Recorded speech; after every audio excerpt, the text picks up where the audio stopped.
broke. Woke is broke. For some reason we're not That getting was audio. that was his slide there.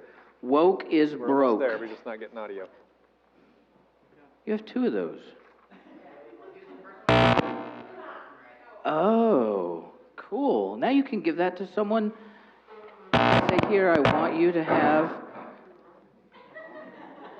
I want you to have a constitution. That was fun. Do it again. Oh, it's trying to do AirPlay right now. I know, right? We need to switch to the headphone jack.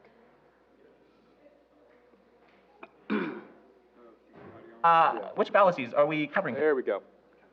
All right, we're going to start with this video just to get them ready for the game. Awesome. We're getting started, guys. Welcome to Freedom Fridays. I am Daniel Myers here with Madison Crane and Lem Reber, and today we're going to look at some rhetorical fallacies. We're going to look at some crazy laws too. We're going to bring them together. Crazy Or maybe laws. you don't think they're crazy. You just do it and you don't complain. Okay, let's get into it. So what we're doing today is that really a law?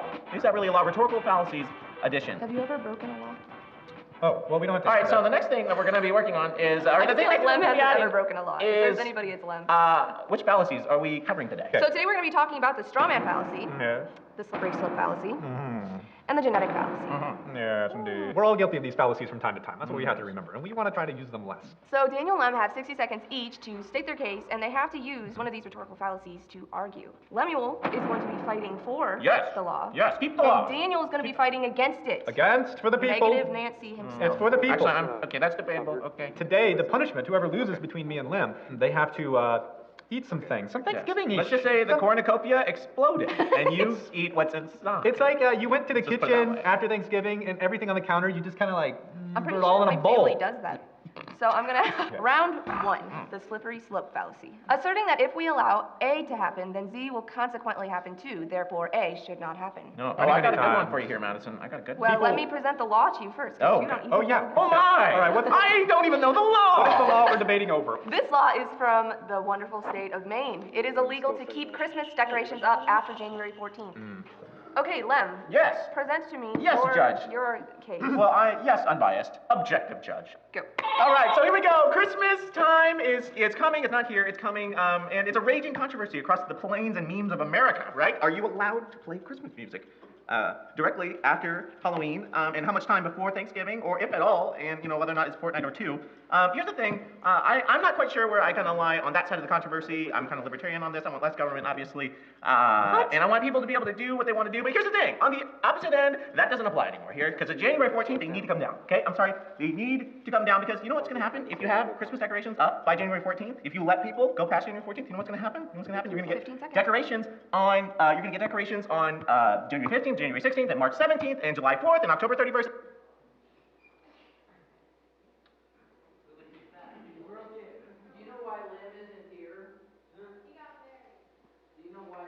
It's going to be terrible, and pretty soon,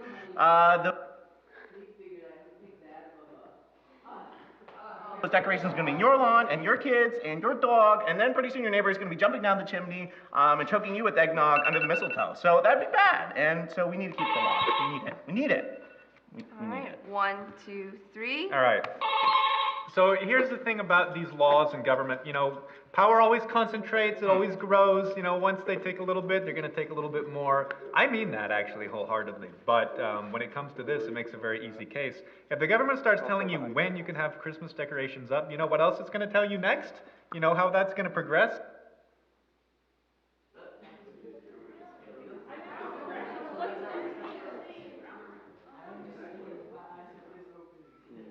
It's a slippery slope. It's going to tell you probably when you can use toilet paper, or when you can eat, or when you can comb your hair, or something like that.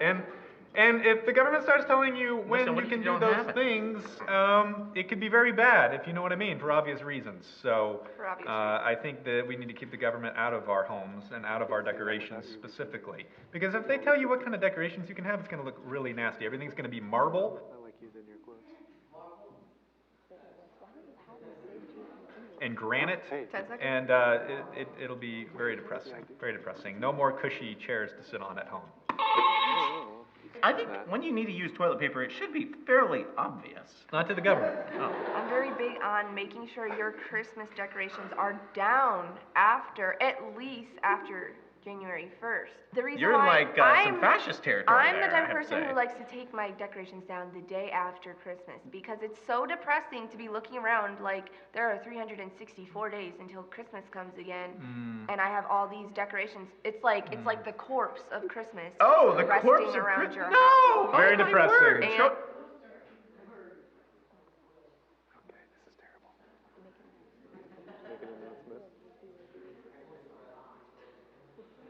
I don't even know if I can find it. You got Charles Dickens. Okay, I think Lemuel wins that Yes! round. Yes! Because I hate Christmas decorations after Christmas. What about the slippery slope argument? I literally used the word slippery slope in my argument. But did you actually use a slope that was slippery? I Yes, don't think it so. was I used a slippery. chimney. Round 2. This is the straw man fallacy, misrepresenting someone's argument to make it easier to attack.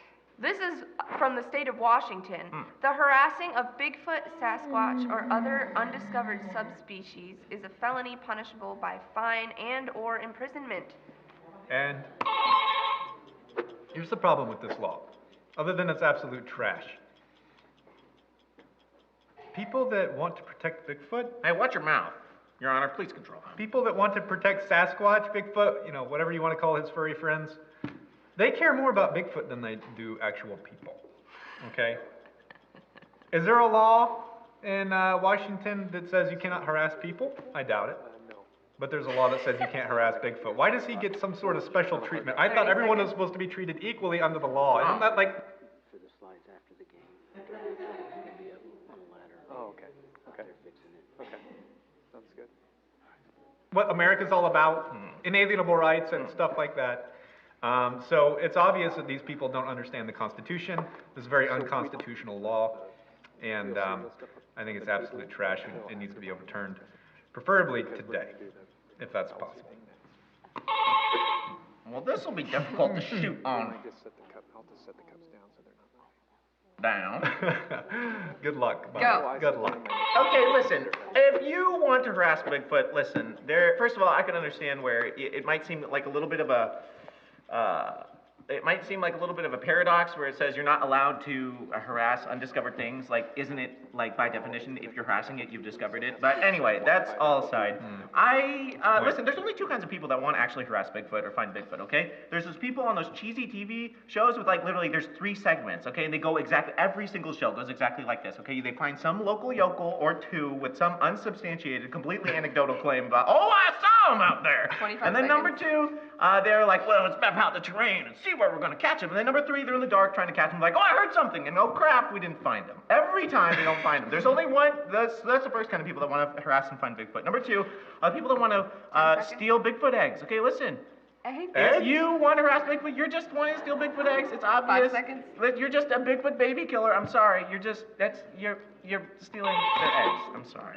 And you shouldn't do that. It's bad. I would like to know, where was the straw man in that? It's You obvious steal by eggs. your disagreement with my argument. Okay. Let's not lose sight of the fallacy here, Judge. I don't think Bigfoot Not lose sight of the fallacy. lays eggs. Okay, Daniel wins this round. Yes! Why? For obvious Why? reasons. Why? What are the obvious He reasons? directly misinterpreted your argument. Yes. What? He didn't Yes. even know my argument. I hadn't even said it, doesn't Judge. matter.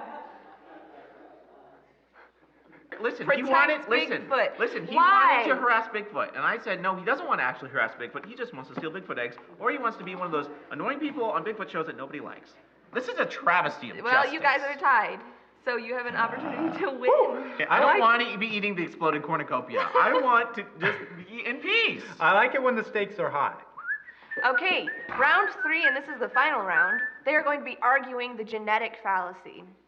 Judging something good or bad on the basis of where it comes from or from whom it comes.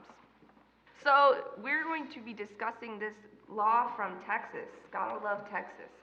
It is illegal to sell one's eye in Texas. Okay, go.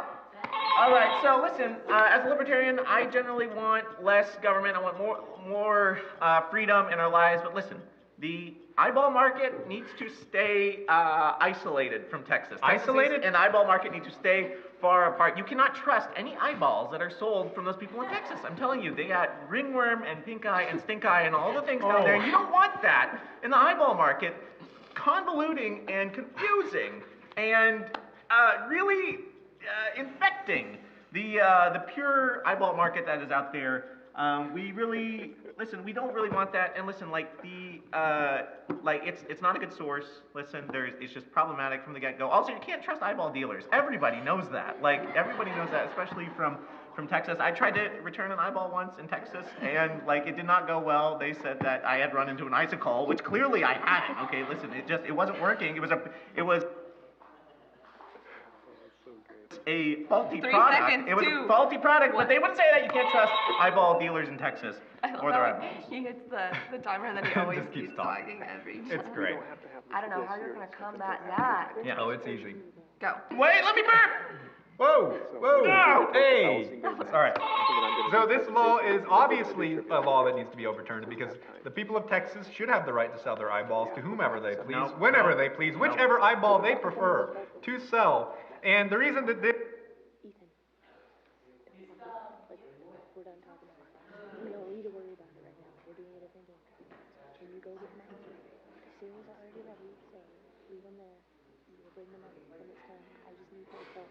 This law is absolute trash and should be overturned is because it's very tyrannical. It actually has its origins in the Middle Ages of Shetland. Shetland is my favorite land. Like a Shetland pony? My favorite land. No, this is fictitious. But it's for the sake of this genetical argument. It's a fallacy I'm doing here. Okay, so it originated in the Middle Ages in Shetland as a way to keep the peasants of Shetland from climbing the hierarchy of power, because the king knew if they actually had functioning eyeballs, they would see that his castle was actually just a hut, and they would easily overrun it and take power back to the Shetland peasants. So what I say is, origin of this law is trash, therefore the law should not be tolerated today in our country of freedom. That sounds like a load of barnacles. Oh, a load of barnacles! I like barnacles. What's wrong with barnacles? A load of bull jive! What if that really happened? That didn't happen. Someone look up the history of Shetland. Okay, so what I'm gonna have to do here is... Think about the fallacy, genetic fallacy. I am thinking about it. No, I okay, am listen. thinking about it. You're already, okay, what we're talking about is where it comes from. I know where it the comes source of Texas eyeballs is obviously corrupted, Sir. obviously. You can't trust them. I tried to return an eyeball once to an eye dealer, Okay, and he okay, said okay, that I ran into an I icicle, and I obviously had not. I heard it. There are no icicles in Texas, sir. Thank you very much. But you know what? There was too much logic for him.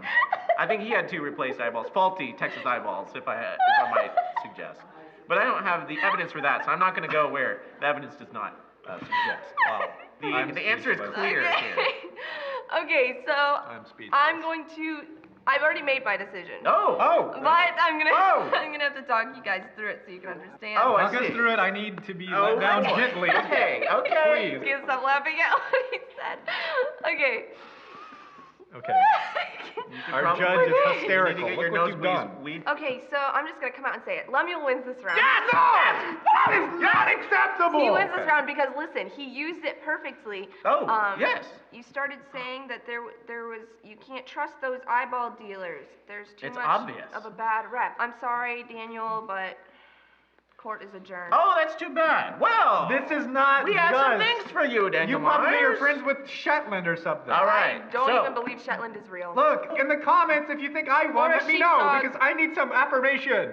I need affirmation. No, the thing is, your arguments were making me want to believe you.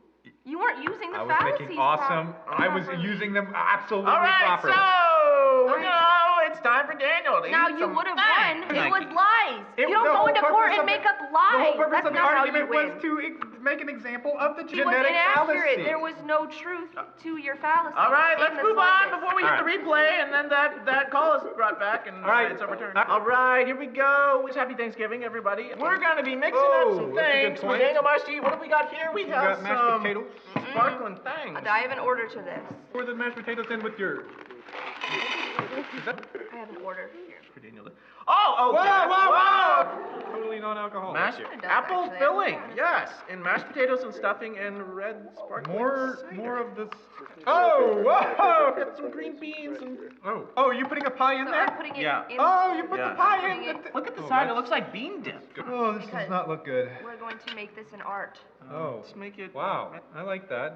It's all about presentation. That's kind of beautiful. Please I cut mean, that out. minus I the can't have people pumpkin see. pie in the middle. Oh, okay. Wait, hold on. I think I should get a little. Oh, Eat it with that. okay, okay, all right. All right, get deep in there. Okay. Deep down. Well, happy Thanksgiving, everyone. Yes, I wait. hope you're thankful. Yes, but before you do, Madison and I get to enjoy Oh. some spoils. You get to eat pie, normal pie. Uh, Oh, what is that? Oh, that's the pie in there. So we got sparkling grape juice in here, corn and beans, and mashed potatoes and stuffing. Yes. All right, I'm very happy. Don't lose a rhetorical fallacy competition. 3, 2, 1. I can't get it. Oh. Describe to us what's going on in that mouth. Oh, many things. Well, This is good. my brain is very confused. It's a little pie. Oh, I think I'm getting diabetes from that. oh boy. Well, this is nice. Oh boy. Ah. Ah. Ah. Dr. Pepper's got nothing on this. This is 23 flavors for real. One at a time in your mouth, and your body just doesn't know what to do. Oh. It's like mass confusion in my mouth. It's the best thing that's ever made me want to gag. What's the mashed potatoes taste like? Kind of like sandy, you know? Thank you all for watching. I hope that your Thanksgiving leftovers are better than these. Hey, Whoa! be grateful you don't have to eat that. Ugh. Make sure to subscribe if you haven't already. Make sure you watch our other content. Yeah. And remember, until next time, Oh. to stop yelling and start thinking. I'm getting diabetes from that. Use real words, Len. Hey. I was just about to start singing that too, like it was coming out of my mouth. Maybe yours would have been less flat. We can leave it be for now. If you can get me mic. All right. So, who's feeling courageous? Brave? Okay, we're good. How many people do we have that would actually want to give a go? So we've got 2 people, 3 people over here. Got someone over here. This guy here. We've got maybe. Okay, this is a maybe. You're not feeling it? Okay, all right. So, all right, now hold on where we're at. So we got 1, 2. Were you part of this deal? Another maybe? Okay, 1, 2 and a half. 1, 2, we can cut. Yeah, okay, never mind, that was dark. All right, 1, 2, 3, 4, 5. Okay, so what we're going to do is instead of, we have 3 laws and we have 3 fallacies. So we will, in order to let more people play, we will have you guys take turns doing 1 at a time. So we'll have a total of 6 people, if there's 6 people that want to do it. And what's going to happen is, Madison, would you go ahead and come on up here? So if you all need to, if you can't see, you might want to move around where you can see the table. I don't know if you guys can, if you're able to get a shot at the table or not, but you're welcome to move if it helps. Yeah, I'll move those.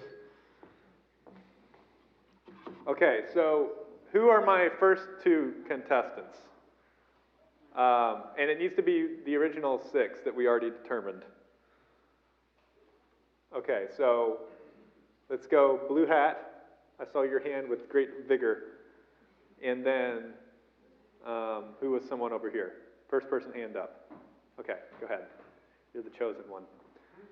Okay, so you want to sit in between them? Okay. Oh. No, we'll do it like the YouTubes. Okay.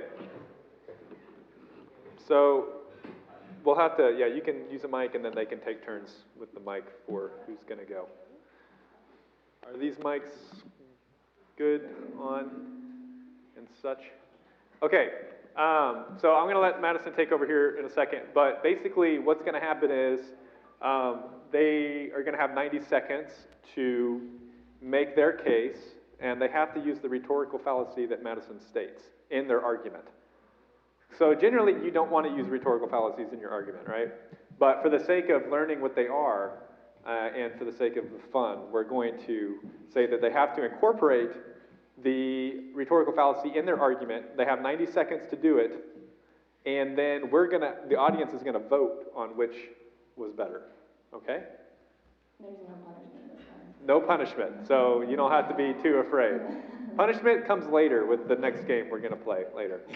So, yes, for those of you desiring punishment, your day will come. Your day and the glory will come. All right, so we're all on the same page here. So, say what? Yeah, so Madison's gonna pick up from here, so she's gonna tell us. Should I say, on the left, you're gonna be Yeah, for what's the law. the, You're gonna be for the law. what's the names too? Let's get their names. Okay, you know what, okay, what's your name? My name is Toby. Okay, nice to meet you, I'm Madison. What's your name? Kimberly. Oh, it's nice to meet you, I'm Madison. Okay, so our first fallacy is going to be the straw man fallacy, and that's misrepresenting someone's argument to make it easier to attack.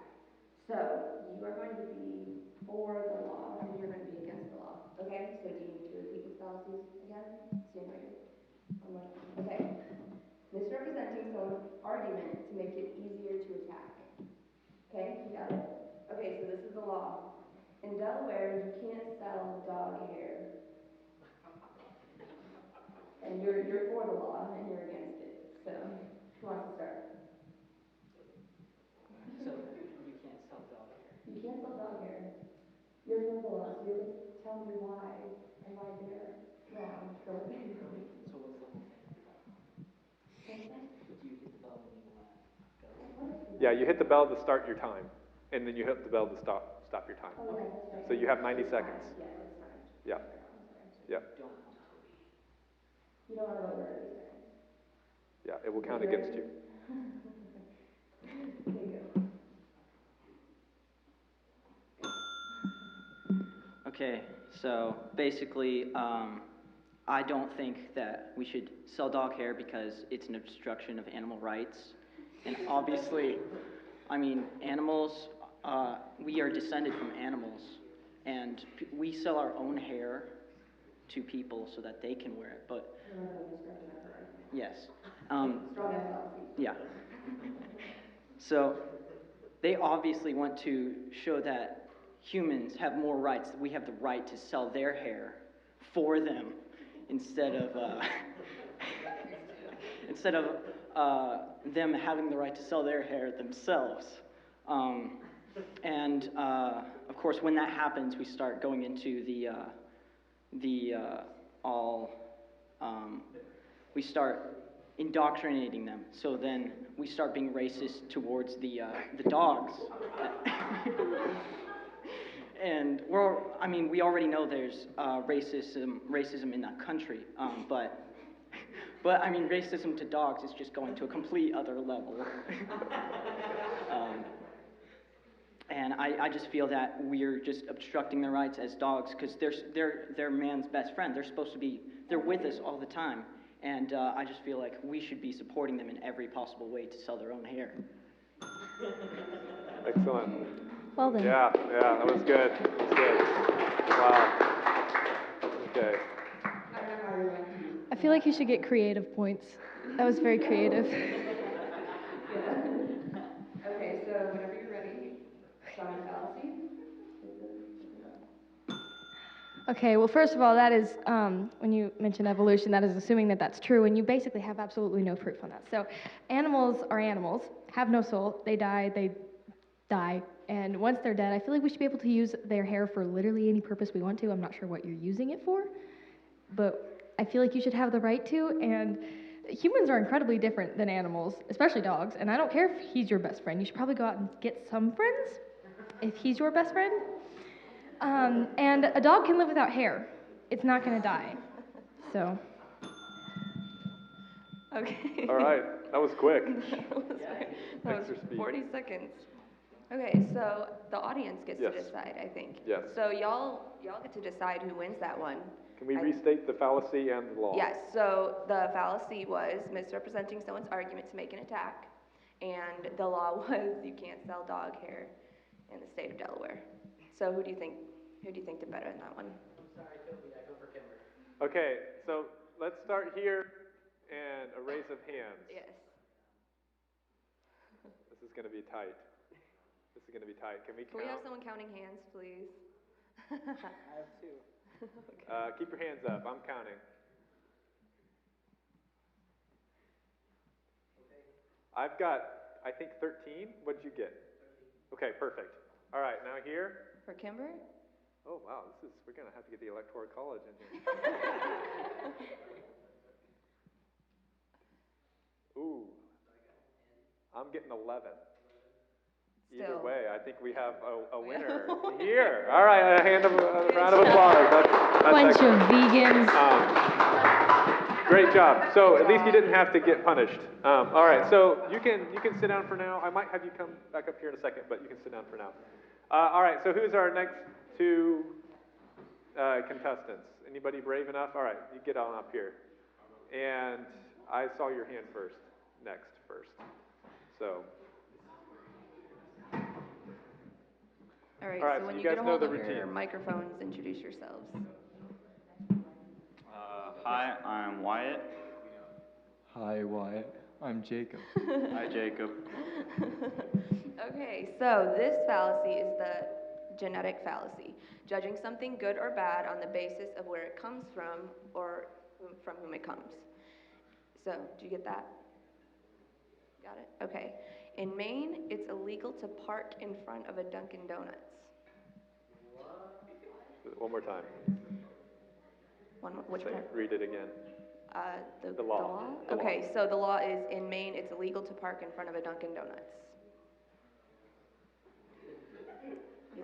You think, and you're for the law, you're against the law, okay? Genetic fallacy. The genetic fallacy, judging something good or bad on the basis of where it comes from or from whom it comes.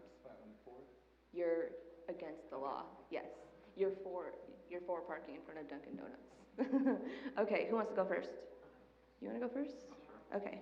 Let me get my timer. Okay. Whenever you're ready. Remember to hit the bell. He's thinking. Go.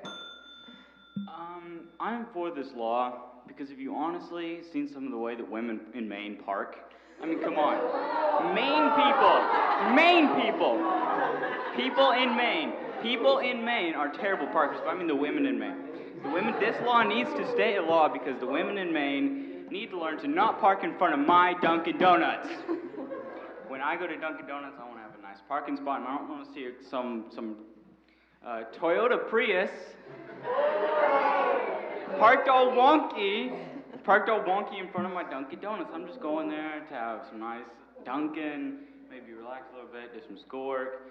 But I can't park there because all the cars are like, the parking spaces are like here, and one car's like this, and the other's like that, and the one on the back says, the tag on the back says, I heart you, and I'm like, well, why are you parked like this? And then I see a girl come out with like her chia latte, and I'm like, oh, there we go, makes sense now. So yeah, this law needs to stay a law because some of the women in Maine need to learn how to park in front of a Dunkin' Donuts. Wow, you just lost half your votes. That's bold. Wow. Impressive. Let's go ahead and take a vote now. Those poor Maine women. Yes, you're against his argument. Okay, you ready? Go. All right, so I think people should be allowed to park in front of Dunkin' Donuts. One reason is because then investors know, oh, they're actually getting business. But also, girls aren't as bad parkers as you say they are. And I bet if I saw your parking, I would be strongly against that argument. See, there's no real parking spots out there, though, so you can't have that as an actual argument. And in Maine, the main reason you would park in front of a Dunkin' Donuts is because, if you're parked out front, that means there's more people inside. And then you know if it's busy or not, so you can decide if you want to go there or if you wanted to go to a different Dunkin' Donuts. And obviously it's donuts, so it doesn't take long anyways, so you might as well just park out front. And it's not too hard to park in between the lines. And I've seen the way some of the people park. And depending on the size of the parking lot, you could probably still fit in there, even if there were people parked in the middle of the stalls. So, and considering, you know, your whole logic about Priuses and everything, Priuses are actually kind of small, and so you can fit a lot. I think you can almost fit 2 Priuses into 1 parking spot, and so you might as well just have more Priuses. So.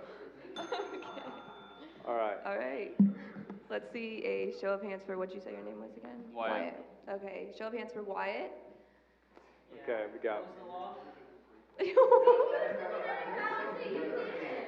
Girls support girls, Kimber. Yeah, yeah.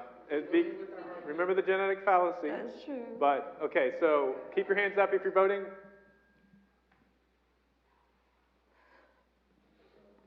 I just got 13. What'd you get? I think it increased recently. Okay, yeah, if you're voting, vote hard. No halfway voting.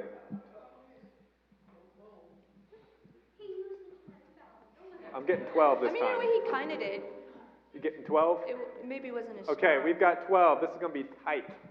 All right. Okay, and then for Jacob.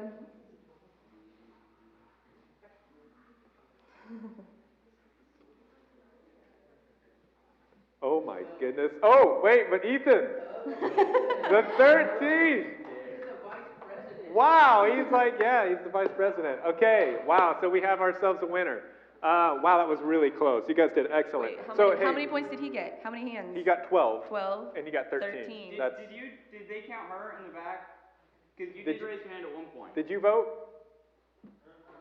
You're the deciding vote, Jenna. Oh boy.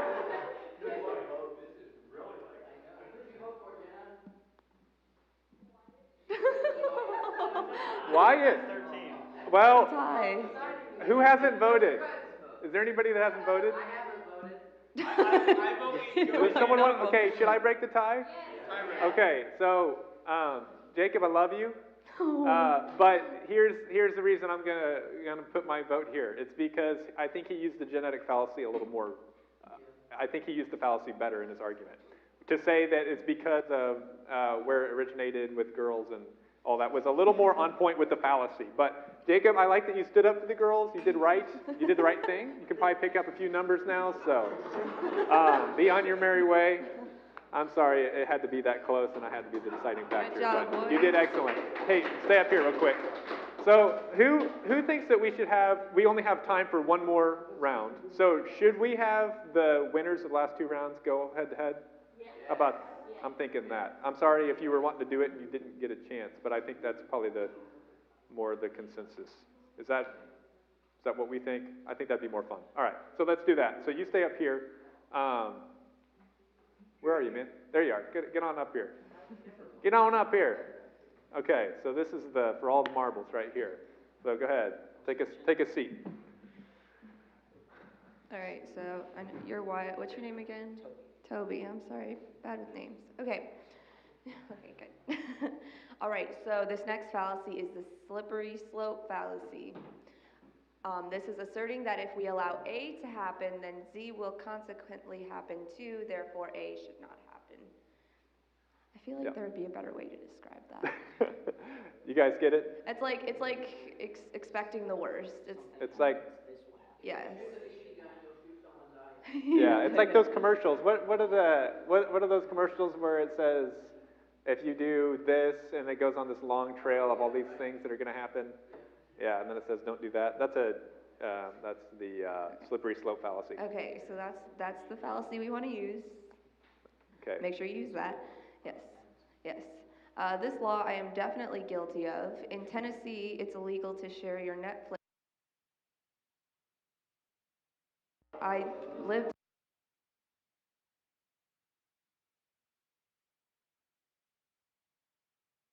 Let me get my timer ready. So I'm for it.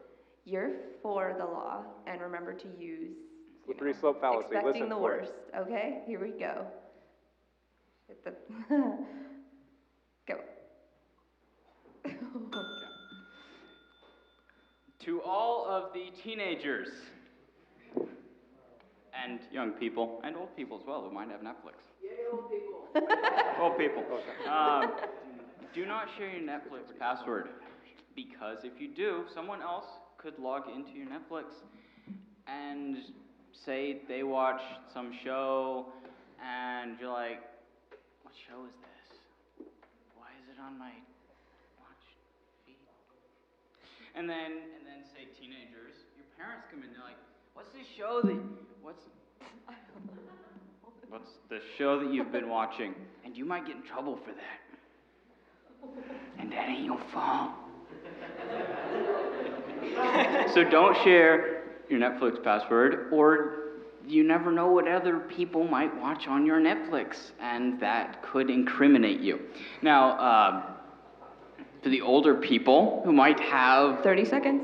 Might have Netflix, don't share your Wi-Fi password, because at that age, unless you can trust the person you are giving your your Netflix password to, Social Security could be gone soon. You never know what they could do with that password. 10 seconds. If you have the same password for everything, they could hack into everything you have. So don't share your passwords, please. Okay. That was pretty good. Are you ready? No. Oh, I was using the clicker. That's what I was doing. Okay. It doesn't look like it's on. Okay, there we go. Is it on? Okay, it's on. All right. Remember the fallacy? Okay. So we'll be ready to go. Okay. Go. Okay, so obviously Netflix is superior in every possible way. And to all you Netflix people, do you really want your friends going out and buying Disney Plus over Netflix? I mean, because if you don't share your password and they're like, oh, I want to watch Netflix, can you share your password? No. Oh, okay, I'm going to go give my money to Disney Plus, and then you can't have, because then Netflix will go out of business, and then you can't watch your stuff on Netflix because you wouldn't give me your password. And because you wouldn't give me your password, then I'm going to go to Disney Plus, and Disney Plus can have the money, and then I can watch a ton of stuff, and you're stuck watching, Tiger King?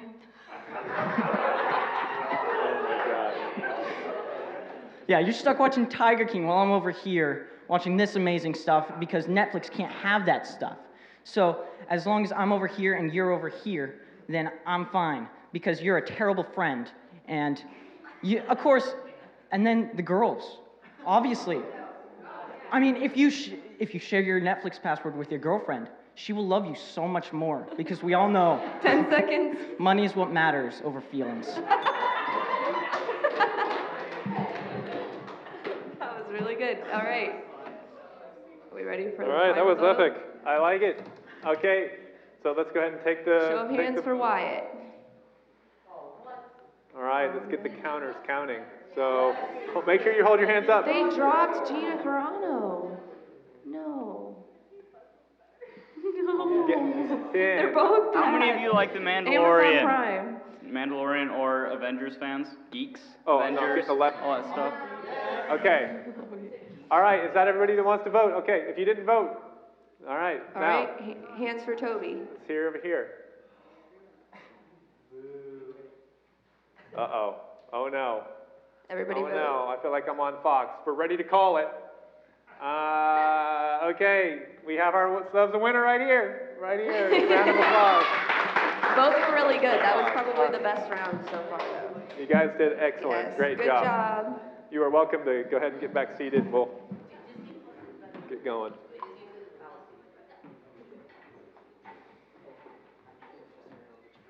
Okay.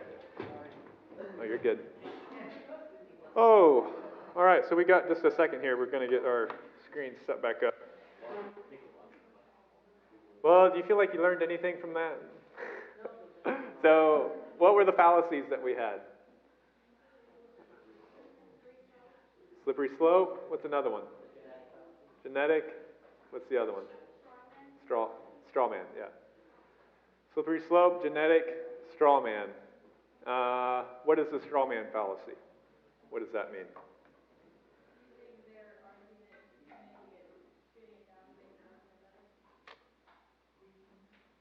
Yes. You're partly on it. You're partly on it. What's another Yeah, what do you think? Wait, are you talking about another fallacy or? Straw man fallacy. What do you think it means? Twisting other argument, Mm-hmm. making your argument more believable and make theirs less believable. That's a pretty good definition. Yeah, that's really good. So, have you ever had a discussion with somebody and then they start like restating what you believe, but in a way that you don't actually believe? And you're like, what in the world? That's kind of offensive, and it's really discredits the other person because you're like, okay, you obviously don't know what you're talking about. That's not what I believe. But they're just trying to make your argument easier to attack, so they're kind of just misrepresenting it for their own convenience. You guys been in that situation? When the other person does that, it makes them look really stupid, and it makes you kind of upset, and it makes you not want to hear what they have to say. So the danger is when we do that to other people. So we don't want to be guilty of doing that to other people. That's called a straw man. That's what that is. So you're misrepresenting their belief, making it some fake person that's easier to attack. All right, let's watch this video. This is a short video, so we won't take too long, and then we'll get going on this next presentation here. So, it's 2020, and there's a lot of yelling. Question is, why? Why are people so angry? Why aren't they asking more questions? And why is this guy here? He probably just wants to tuck in his t-shirt, eat a Big Mac, and wear his MAGA hat in peace. But for reals, guys, why all the noise and screaming? I guess people think it's pretty bad out there. But is this really a new problem for America? Let's take a deep dive in the past to find out.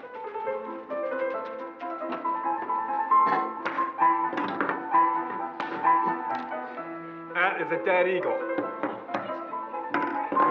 Let's go back to February 6, 1858, and take a look-see at the United States House of Representatives. It's 2 a.m., and the personal insults get worse and worse the later it gets. There were some brutal Yo Mama insults flying.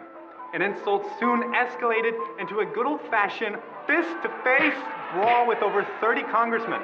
Just imagine watching C-SPAN and seeing Mitch McConnell getting body slammed by Chris Christie. Rest in peace, Mitch McConnell. We'll never forget your cameo in Robin Hood. Apparently things get pretty comical when two Republican congressmen rip the wig off the head of William Barksdale, a Democrat from Mississippi. And the brawl actually ended with laughter and jeering. Overall, it was a big success. The point is, it's easy to feel like things are worse today than they've ever been. But truthfully, things have always been crazy and borderline hostile in politics. As long as it's just the politicians fighting, we shouldn't be too surprised or alarmed. What really should concern us, though, is when the people of the nation begin fighting. Because I believe it was Abraham Lincoln who said, a house divided against itself, falls apart or something like that. In order to figure out why so many Americans are yelling, we have to stop yelling and take a second to think instead. So why do people yell? I have no clue. I never yell. It feels good, and it's good to be heard because they believe the louder that they project their opinion, the more likely that you are going to either agree or disagree so strongly that you would be also yelling in response. Because they're hurt and they kind of want to just express their feelings, or because it feels good. Why did you break? I yell because I don't know.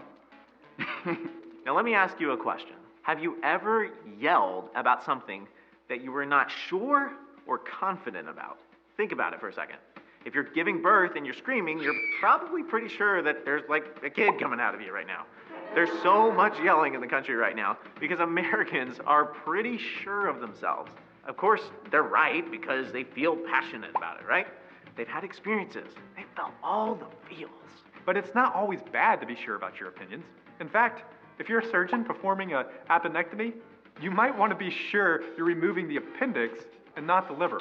But when it comes to political issues or problems, you might want to pump the brakes on the certainty train. Because sustainable solutions for complex issues in government action and legislation is complicated. Say it with me. It's complicated. It's complicated. It's complicated. Turns out there are tons of subtleties and nuances to these issues. Like, do you really understand every detail of the social, economic, and market consequences of healthcare changes, tariffs, and like tax cuts? Like, are you so sure? Sure enough to yell at people? Because a lot of people, it seems like, are. Since we don't have all the answers, wouldn't it be better to just take a step back and honestly listen to the different ideas that people have? Wouldn't it be better to admit that it's possible that we could be wrong? I mean, there's always that chance. We've all been wrong at one point or another. But I listen to all kinds of diverse people on Fox News. I'm an MSNBC disciple, and I feel pretty well-rounded, you know. You can't fool me or my Uncle Bert. We listen to public radio. Now, that's not actually what I'm talking about. Ask people that actually disagree with you good questions, not just everybody in your own echo chamber. Ask the questions that are honest as in actually wanting to know the answer to help you find the truth. Lim. I think I know what you mean. Okay, Let me try. great. I mean, practice makes perfect. So what you're saying is you want to deny my existence and send our soldiers overseas to die! What is that? Oh, hey, let me try. So, why do you want to destroy the economy and leave our children bankrupt and speaking Chinese when they call back our debt? Stop! Do you see the problem here? See, I have to think about it. They were closed-minded and didn't want to actually hear what the other person had to say. They were making a lot of assumptions about things they didn't actually have true facts on, which ultimately was just pretty childish. They weren't assuming good motives on behalf of others, because that's honestly the key. When you assume good motives on the part of those who disagree with you, like something changes inside, like something magical happens. You see the person you're talking to as an actual person. A person like you with hurts, needs, loved ones, hopes, dreams, the whole 9 yards. Because when you do that, you can imagine everyone being on the same team, that they're humans, and that we can finally start having conversations to do what very few people are doing. We can start finding the solutions and the principles that work. We can try to find the truth wherever it rests. And at the least, we can calm back down. We can cut the tension. We can cut the stress. Because all this screaming is not healthy for the country. It's time to stop yelling and start thinking. All right. So, I hope you guys are pumped up, feeling good. Yeah, I like that energy. I mean, you're feeling real good, you know. Wow. Better sign up for a debate team.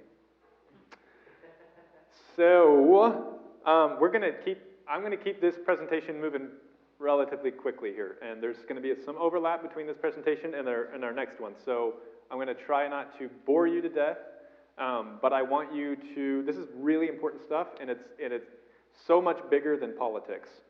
What I'm about to talk about is so much bigger than politics. So if you can, I really like sharing things that are more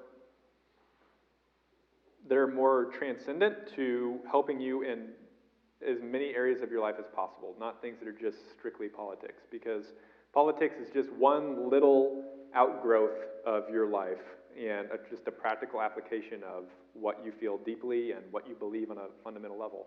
So the most important thing for your age group right now is to be focused on developing yourself and your character and your mindset.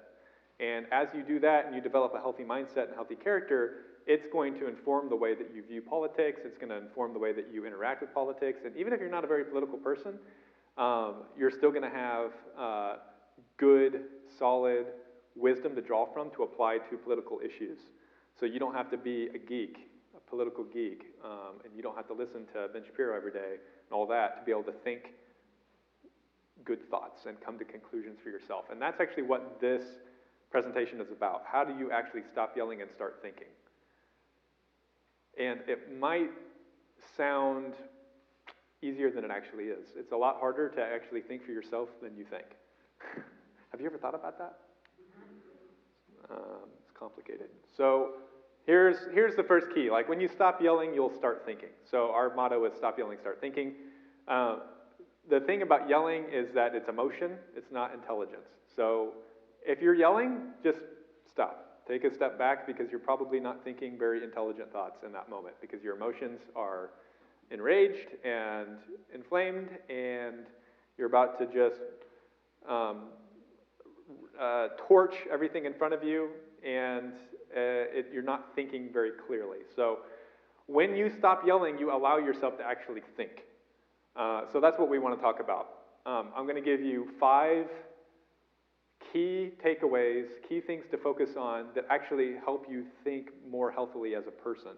Because I want myself and I want everyone in this room to have a healthy mindset and a healthy framework to use to be able to make better decisions in every area of your life, and including politics. And the more messy the decision that you're making is, the more complicated it is, the more emotion that you have invested in it, the more you need to rely upon these principles to actually think clearly and make good decisions. So the first thing is humble yourself.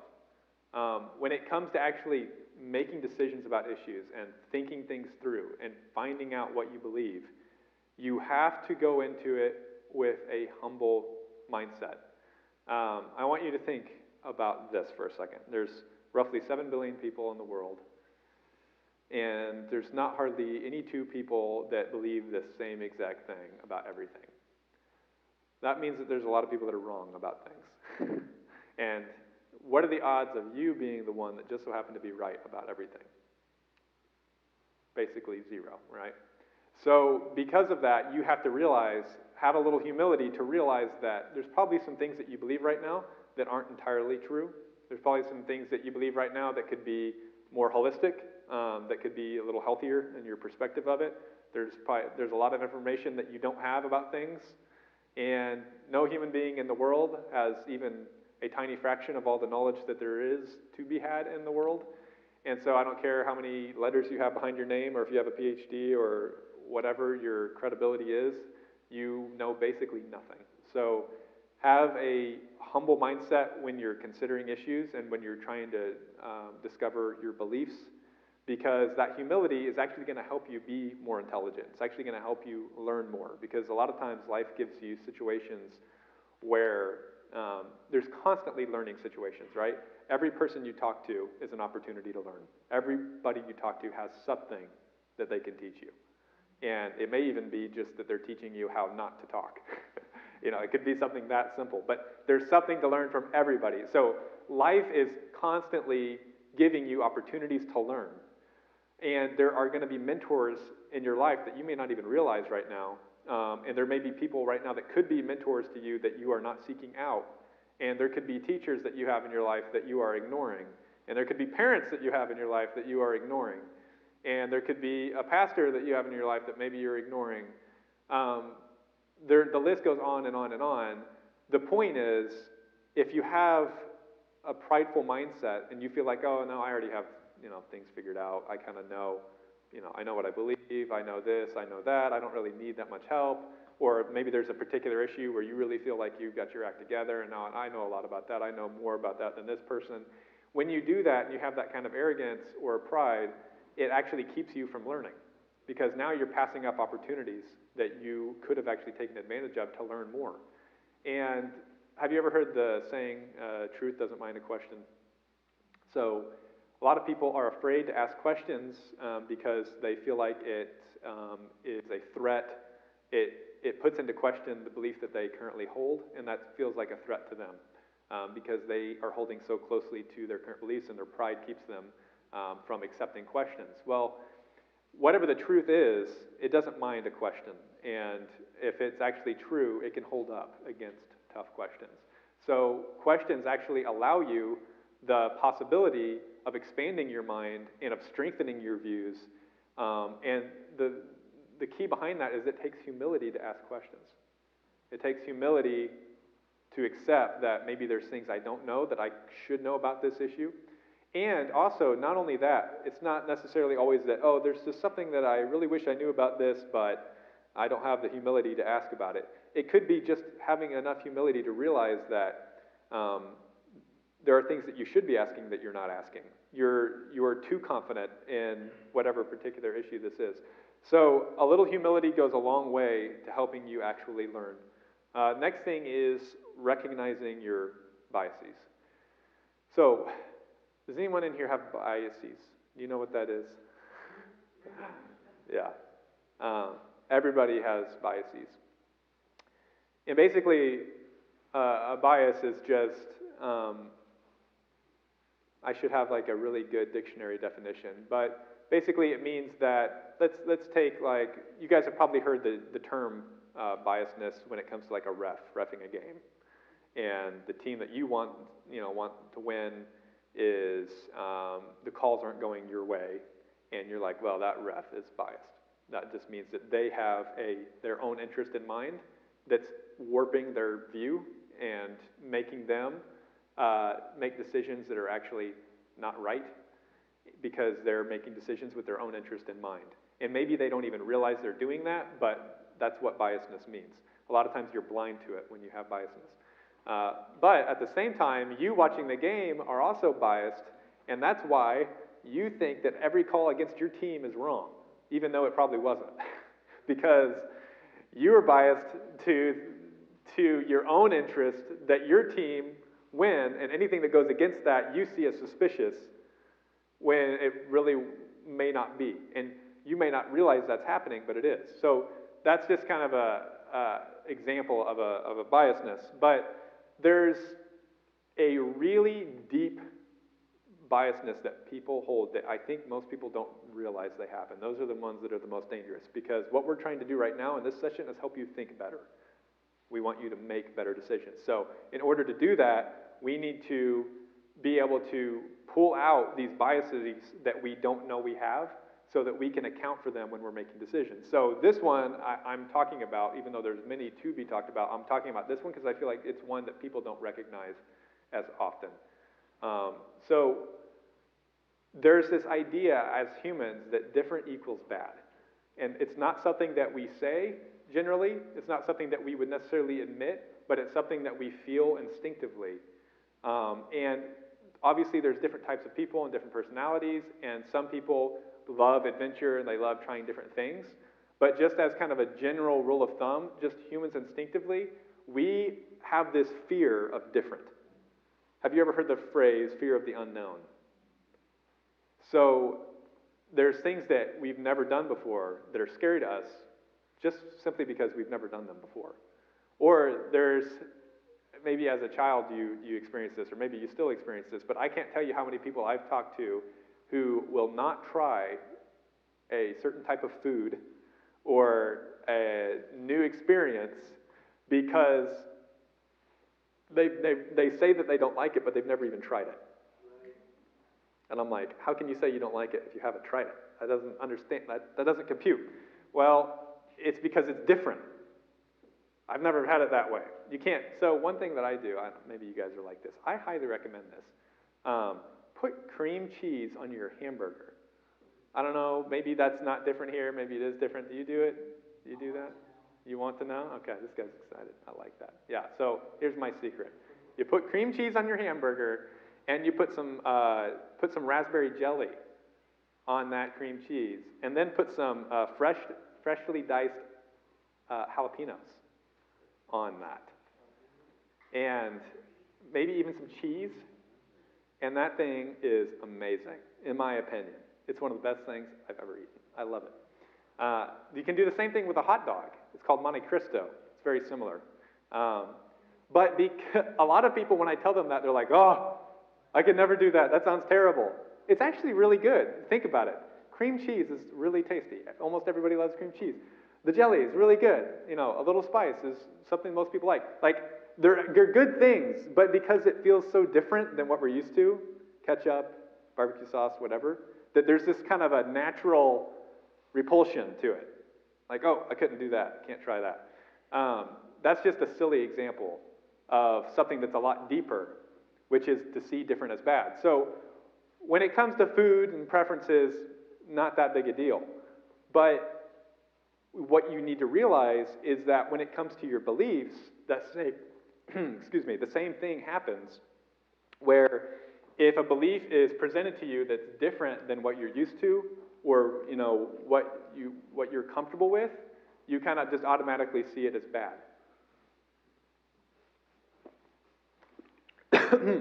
And I don't think that's necessarily a terrible thing, I think it's kind of a safety mechanism that's built into us. It's like deer are afraid of humans. And, you know, a lot of animals are afraid of things, not necessarily because they're a threat in that particular situation, because it's just instinctive as a safety mechanism to get away from potential threats. Because if it's unique to you, you don't know if it's safe or not. And so you're trying to protect yourself. So I think it's good, you know, it's kind of built into us to have this bias. And I think that as you're younger, it's healthy too, because you want to be careful about adopting new beliefs outside of what you've been raised to believe, and it's safer to stick more close to home. So there's definitely benefits to it, but when it comes to actually becoming a man or a woman and actually having your own mind and being strong and being able to think for yourself and not just be a sheep, you have to realize that sometimes there are things that are different that you actually need in your life, and that there are beliefs that you have that you don't have to feel threatened by what's different. The other thing that this applies to is also like people. A lot of people don't like certain personalities just because, or let's just say, you know, sometimes friends don't get along. I don't know, that's, you know, this crazy conundrum, I can't figure it out, but sometimes friends don't get along. And a lot of times it's because he's doing this differently than I would do it. He's putting his peanut butter on his cracker in a different way than I would do it. And that just annoys me. That just frustrates me. I can't believe he would do it that way. And it's just, why? Why does that upset you? It doesn't make any sense. Like, who cares, you know, how he does X, Y, or Z if it's different than you? So what? But there's just something about that. It's just different than me. I don't like it. So it's like a relationship issue that you need to be aware of. But it's also, like, I think something that's pretty fundamental to let's just say, bigger groups. So maybe you have cliques at school, and you have these groups, and this group does things differently than that group, and so we kind of pit ourselves against each other, and we don't like that group because they do things differently. Or maybe it's church, you know, and they do things differently than us. So we're kind of like, you know, not on good terms, or we don't really associate with them. It could be the same thing with worship. Like, this has been something that was blown way out of proportion, even in our country back in the 1600s, when each state had their own denomination, and if you worship God differently than our state, we're going to persecute you. We will actually burn you at the stake. Why? Because they just did it differently. So that biasness of seeing different as bad can get really out of hand, can get really out of control. And one of the things that Pastor Howerton mentioned this morning, I thought it was interesting, is that the woke culture and the left, they don't want you to be your own unique individual, even though that's what they teach. They want conformity. They want everybody to just bow to this image that they have created of what, you know, this perfect utopian person is supposed to look like. And if you don't bow to that image, you're an outcast and should be persecuted. And that's just this fundamental instinct that we have of different being bad. So more often than not, a lot of times in your life, different is actually good. So let's say that you do things, I don't know how many of you guys have worked on a team, but when you're building a team to accomplish things, you want to make sure that you get people that are different from each other, because those differences complement each other and actually help you be more well-rounded and have a better team. If you're on a basketball team, like, you need your tall guy to be center, and you need your fast, shorter guy up top on the guard running around. They're different, they play differently, but you put them together, and it's really powerful, and they work really well together. So different is actually good just as often as it is bad. So next time you're having a argument with somebody over something that's just different, and it just bugs you because it's different, realize that that's just a biasness you have, and that's not helping you think clearly, and you need to be willing to kind of loosen your grip on being so upset about things just because they're different. So confirmation bias, we've already talked about, the tendency to search for, interpret, favor, and recall information in a way that confirms or supports one's prior beliefs or values. I'm not going to belabor that. Okay, so don't be lazy with your beliefs. This is number 3. There are a couple of traps to avoid when it comes to learning how to think for yourself and actually think real thoughts. One is just the trap of just believing whatever you hear the most. So, you know, I'm a little biased. I feel like you guys are growing up in a very good culture and you've got good teaching around you. So I wouldn't recommend to you to just go, start believing something entirely different just because, well, I don't want to believe what I hear the most. If what you hear the most is true, then great, believe it, But don't make that your sole basis for what you believe, and don't be so lazy with your beliefs that you're just going to go along with whatever the people around you are saying. Make it deeper than that. And it's okay. I don't want you to just start being rebellious for the sake of being rebellious. You shouldn't be rebellious. All I'm saying is, align yourself with the beliefs that you're being taught right now. That's good. As you are getting raised and as you're young and you're becoming an adult, align yourself with those beliefs as a default, and honor, the teaching around you.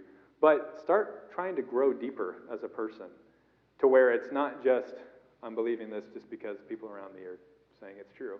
That's a big part of the problem with the left and the right, something that we're both guilty of, is that we're so lazy about our beliefs and about our thinking that instead of actually being an autonomous human being that thinks for themselves and comes to conclusions, what we do is we just pick a group. And it's a lot easier just to pick a group that I think I like better and to go over to that group and then just be like, okay, well, whatever they believe, I'm just going to align myself with. And I don't actually have to think for myself. I don't actually have to have my own mind and my own brain that I'm using. I'm just going to find my group, find my camp, and whatever the spokesperson of that group says, or whatever the friends around me in that group say, that's what I'm going to say. And then you walk around like a sheep, like a little sheep robot, and just repeat things that you heard your group say. That's the kind of polarization and unnecessary division and lack of actual thinking and nuance that's causing so much problem in our country. When you're thinking about an issue and when you're contemplating something difficult, like a political issue or a spiritual issue or social issue or a relationship issue, don't think in camps.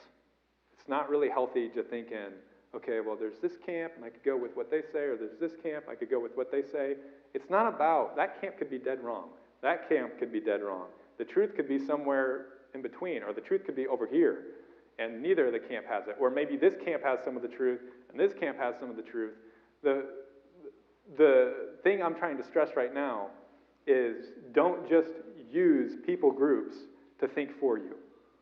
They are not your brain, and they're probably wrong about some things. So think for yourself, because issues are nuanced, issues are complicated, and it's not just as simple as picking a camp and running with it. So believing what you hear around you is a trap of just being lazy. Just whatever's around you is what you're going to believe. And then here's the other thing is believing what's convenient for you. This is really tough because as humans, we want to believe what we want to believe. So it's really difficult to believe things that are inconvenient for you to believe, that could be explained away to make your life more convenient. There are many, many reasons to believe things apart from what's actually true. And your mindset needs to be a lot more big picture than what's convenient for me. Your mindset needs to be, I want to find the truth wherever that is, whatever that looks like, I want to find the truth. I want to know what's true. And if that's not convenient for me, that's not ultimately what's important. I would rather align myself with what is true. So here are just some examples of bad reasons to believe certain things or bad ways to think. So I just want the approval of those around me. I'm just believing this because I want the people around me to be happy, and I want to get approval from them. I don't want to be ridiculed by the people around me. I want respect from a certain group of people. So maybe there's the cool group at school, and they believe kind of certain things about maybe the teachers or about how school should be or whatever. And so you're just going to kind of start adopting their beliefs because you want to fit in with that group and you want to be more like them, even though what they believe might be absolute garbage. You're just kind of aligning yourself with that belief because it's convenient for you and it gets the respect from the group of people that you want. This is a lot of what wokeness is about. It's, I want to be respected by the liberal arts. I want to be respected by Hollywood. I want to think like they think so I can fit into that people group. That's a really, really bad way to think about an issue. You're not using your brain. It's emotional and it's pride. which is another good reason to go back to the first point, which is humility. It kind of helps keep you out of some of these traps. I want to be cool. This is huge for wokeness, and it's huge for cliques at school, whatever the case may be. Believing something because it makes you look more cool. That's virtue signaling. I want to impress my friends. I want to look moral. There's a difference between looking moral and being moral. And so sometimes, I mean, being moral often looks moral. So I'm not saying that looking moral is wrong, because often, you know, if you're doing the right thing, it's going to look like you're doing the right thing 9 times out of 10. But there are superficial things that you can do just to try to make yourself look better that aren't actually helpful. The left does this a lot. They say that they're the ones that love minorities, and they're the ones that want to help the poor and the downcast, and they're the ones with compassion, and they're doing all of this to look moral. They're saying all these things that look moral on the surface, but if you actually look at the substance of what those policies are doing, it's actually accomplishing the opposite of what they say they want. But they don't care about that, because when you're the adult and you actually have to do the things that don't look as good on the surface and actually are more helpful fundamentally, when you're not willing to do that, you're just going to take whatever looks the best on the surface, regardless of what it does fundamentally, because you just want to look moral on the surface. And that's usually all that people are looking at, is the surface. Have you guys experienced this, where maybe your parent does something that you really don't understand, and you're like, I can't believe you would do that. It doesn't make any sense. Maybe this probably happens even more so when you're a really little kid and you just don't have very much understanding. But your parents have to do difficult things that might look bad to you on the surface because you don't have a lot of understanding. But they know that even though that looks bad to you, it's just because you don't understand, and they're actually doing it because they love you, and there's actual substance underneath it that's going to help you. If they give you a spanking, you know, when you're a little kid, you guys are hopefully past this stage, most of you. But when they give you a spanking, like a little kid is not necessarily going to understand that. They're going to think, oh, my parents so cruel. I can't believe they would do this, because on the surface, that's how it looks. But the reality is they're doing that because they love you, and they're actually trying to get some actual progress and productivity, and they're bringing the best out of you through that. So it's the same thing with our decisions politically and decisions in our own life. Sometimes the most flashy thing on the surface is not actually best. So don't make decisions just for the sake of looking good or looking moral. Think about what fundamentally, is it actually good or bad, fundamentally, on a deeper level. I like how this belief makes me feel. You know, a lot of beliefs are just kind of feel good. Pluralism or relativism is a really good example of a belief that just kind of feels good. It's not controversial. Everybody's happy. Everybody goes to heaven at the end of the day, and all the, you know, rainbows and unicorns are all there singing, and Charlie is waiting for us at the end of the rainbow. I'm just wondering how many people understand that. I was just reading your eyes. How many people know what I was talking about just now? I might be a little, oh my goodness. Yeah, Ethan knows. I'm wondering am I actually that old? Surely not. That doesn't seem possible. When did that come out, Ethan? Maybe it's before you all. That would be weird. It's definitely not before you all, like we're live, but maybe it was before you guys were binging YouTube. Man, that is weird. Charlie. Okay. Enough. Yeah. Now you get it? Anybody getting it now? Okay, maybe that helped. All right. I don't endorse those videos. Let's move on. I like how this makes me feel. It's really convenient. It's really nice. You have to be so... I should probably park there for a second. You have to be so uber careful about that, because confirmation bias plays hugely into this. So you will pick a belief simply because it's attractive to believe it, and maybe you'll start flirting with that belief, and it's not something that you just jump on wholesale at first. But as you start flirting with that belief because it's attractive, confirmation bias starts kicking in, and you start kind of building this case around it and start convincing yourself that it's true. And ultimately, it's just built on, I just want to believe it. And I don't know if you guys have had conversations with people where you give them the best case logically, you destroy their argument, you give them all the facts, but it doesn't seem to make that much difference. That's kind of a weird situation, and it's a little bit disturbing. Well, it's because a lot of it has to do with they don't want to believe what you're saying. And so they're not going to believe it. Until they're open to actually be willing to believe it, they're not going to believe it. And it doesn't matter what facts you throw at them until they want to believe it. Don't be one of those people. Don't just make your belief criteria on what is appealing to you.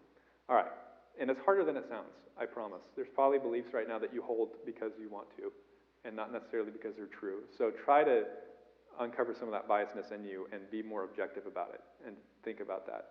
All right, this belief makes life easier. Maybe it's your job, maybe it's school and you don't want to get bullied, maybe you want to be able to climb the ladder professionally in your industry, and it helps to have these certain beliefs to do that, or to be hush-hush about your current beliefs, whatever. So there are many, many reasons to believe things apart from if they're actually true or not. So being aware of those is a huge step in the right direction, and making a conscious decision to not let these biases and personal desires be what dictates the way that you think. The last one I had here was I like the certainty or the security that this belief brings.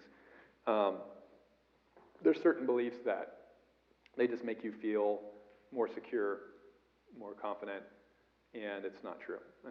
And I think that rather than, if you don't want to live a phony life, and you don't want to have to constantly lie to yourself just to get by and not be depressed, be willing to take the harder route up front, which is to address these false beliefs.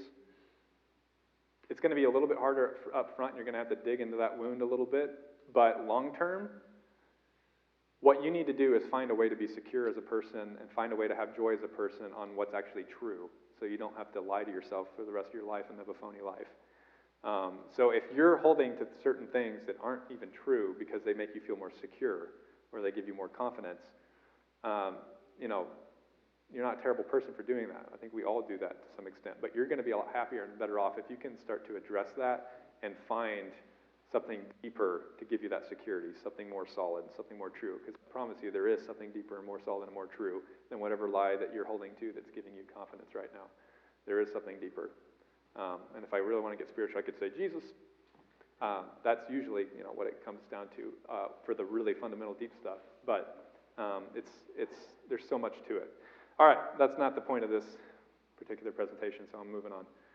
Number 4 is realize that most things aren't actually black and white. This is borderline heresy for a lot of conservatives, and I'm sorry if I'm offending somebody in here right now. I apologize. The fact of the matter is, it's just not. Most things aren't black and white. It's easy, some personalities really like to gravitate to this idea of black and white, and to them, they just see it. I just see this, and I see that, and that's just the way it is, and there's no conversation about it. And then later they realize they were wrong, and then they look foolish. But having a lot of false confidence. If you believe that everything's just black and white, you are not, your mind is so narrow at that point that you're not allowing yourself to actually think through things holistically. And the reality is, things are so much more complicated than you think. Things look simple on the surface a lot of times, but even the simplest thing that you can imagine, you can go really deep with it, and it can get really complicated really fast if you want to go there. And so what you have to realize is, don't be so arrogant that you think, oh, well, everything is just clear to me. This is black and white. This is that, and this is this. For some things, that may be true. And I don't want to encourage anybody for your core convictions in your life, which is what we're going to get to next to finish. But the core convictions of your life, I'm not here to cast doubt in your mind about the most important things. I don't think that's really what this is about. But when it comes to like political issues, and when it comes to complicated decisions and relational issues and all of this, just realize that things are a lot more complicated than they seem. And there could be that this kind of goes back to the camp thing, like you don't have to give yourself this false dichotomy of, oh, it either has to be this extreme or this extreme. Now I have to pick. Well, this extreme has just certain things about it that I like and don't think are true, but then this extreme has certain things about it that I don't think are true, but kind of like, so, oh no, or or being so arrogant they're like, oh, it's just this one, and then ignoring the things about the other issue that are actually valid, just because, well, I have to have this black and white dichotomy, so it's got to be one extreme or the other, and I have to ignore all the evidence on the other side because this is the extreme that I chose.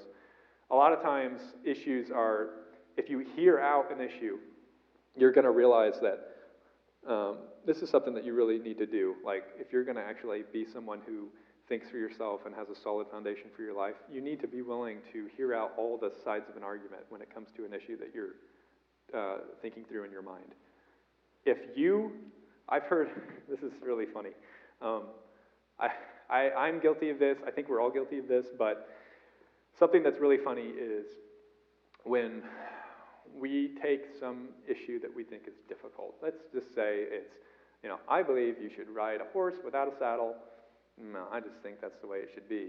And if you don't, you're evil and terrible person. That's not what God designed. God just made the horse's back, and you're supposed to just sit on it directly. So that's the belief that we're holding. And so, but you're going to be really gracious. Okay, you guys tracking? You're going to be really gracious. You're going to go above and beyond, and you're going to study this thing out so that you can come to a really solid conclusion about what you believe about this horseback riding business. So you go to the library, or, well, you guys don't even know what a library is probably.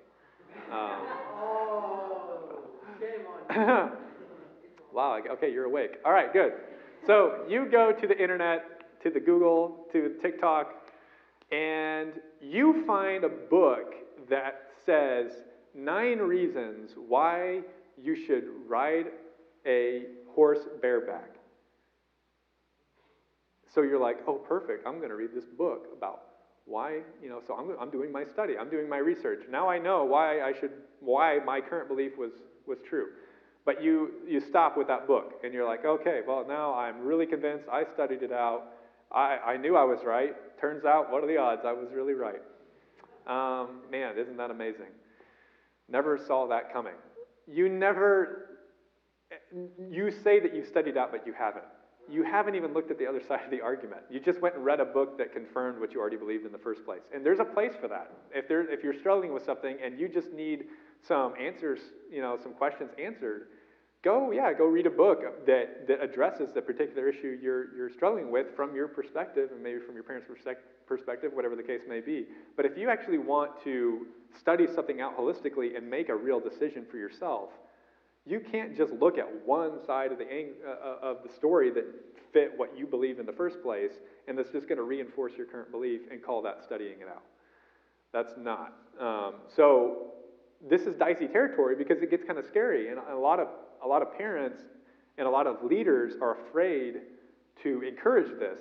And so I'm trying to be careful the way that I say this, because I don't want to encourage anything that would go against the authorities in your life. But I will say, just from a general rule of thumb, and the older you get, the more this applies, but you're not doing yourself really any good by just confirming your own biases by the sources that you study. So you're just going to get into an echo chamber, and all you're hearing is one side of the argument, and then when you get out in life, it's really dangerous because someone's actually going to make a good argument against you that you've never heard before, that you never studied out, and you're going to think, oh, well, I thought I already studied this. I thought I was solid on this. I thought I knew what I believed, and now what do I do with this giant bomb they just dropped on me that kind of blows up my belief? And you've coddled yourself so much that you have no real strength to hold up in the real world and hold up against good arguments that are made against you. So what I would recommend, rather than just trying to protect yourself from hearing anything different than what you currently believe, that you actually try to hear what the other side's saying about certain issues and ask difficult questions about what you believe. And that's going to force you to go deeper. It's going to force you to find what's real. And it's going to strengthen you so that when you go through life and those other arguments come up, you've already heard them, you've already worked through that, processed through that, and instead of you looking like a fool and not knowing what you're talking about and your faith or your belief being questioned, you can actually have an answer for that person. And it'll be the reverse effect of what would have happened.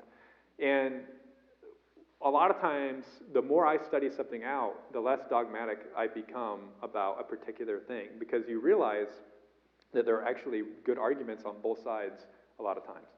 And that terrifies us to think about that. Oh no, Surely there couldn't be a good argument on the other side of an issue. They're just a bunch of, buffoons over there. Because that's kind of what we like to tell ourselves to make ourselves feel better. When in reality, most of the people that disagree with you are not total morons. They're just hearing a different side of the story and coming to different conclusions, and they may be doing what you're doing just on their side, where they're not really seeking out our side of the argument either. And so they're just kind of stuck in their echo chamber and their confirmation bias. And so they came to that conclusion, because they're just believing over there and they're not actually taking the effort to think for themselves. So you don't want to be guilty of that like they are. Make sure that you are challenging yourself. Ask difficult questions. That's okay. You might get shaken up a little bit by some questions that you come across, but don't give up on your pursuit of truth. Don't let a tough question derail you from your faith or from a belief that you hold. Stick to it. Pray about it. Keep studying it out. Get wise counsel. Hear all the sides of it. Try to acquire as much knowledge as you can about an issue from as many angles as you can, and use wisdom to help guide you to a decision. That is how you actually think, and not just confirm your own biases and stay in an echo chamber. So here's another thing about that I didn't mention that I wanted to mention about different actually being good. Who in here wants to grow? Does anybody want to grow, like as a person? Maybe not in your physical form, but some of you are like, not just growing as a person. I don't want to grow anymore. If I got any taller, it starts getting really inconvenient. And I can barely fit in my car as it is, because I try to save gas, so I got to drive a little car. Anyway, pray for me. It's a real first world problem. So if you want to grow as a person, that means that in the future, there's some things that are going to have to change, right? So you can't just stay exactly where you're at right now if you actually want to grow. You're going to have to get out of your comfort zone. There's some things that you're doing right now that you're probably going to have to stop doing. There's some things that you're not doing now that you're probably going to have to start doing. And that's good. But guess what? Here you are right now. Here's where you want to be in 5 years or in 5 months. This is different than that. And it's going to take you being willing to embrace difference if you actually want to grow and get to where you should be. So it's okay. Don't feel so threatened by different if you're using wisdom and if you're being careful and if you're letting God guide you. All of this takes discretion. But, okay, so that was a quick point about being different. Realize most things aren't black and white, but here's another bias that you need to be careful of. Humans crave certainty. We really want to be certain about things because it makes us feel secure, and it makes us feel confident, and it makes us feel like we have the answers, and it makes us have more peace. And so we feel threatened by uncertainty about issues. But the reality is, a lot of times you're shooting yourself in the foot when you're so stuck in having to be certain about things. You are not willing to open your mind enough to alter your beliefs to get closer to the actual truth. So realize that your certainty as a person should not be coming in some handful of beliefs. Your certainty as a person and that confidence that you're craving that people need through having certainty in their beliefs should be coming through a relationship with God, in my opinion, and in a person, not in some handful of beliefs that you've conjured up.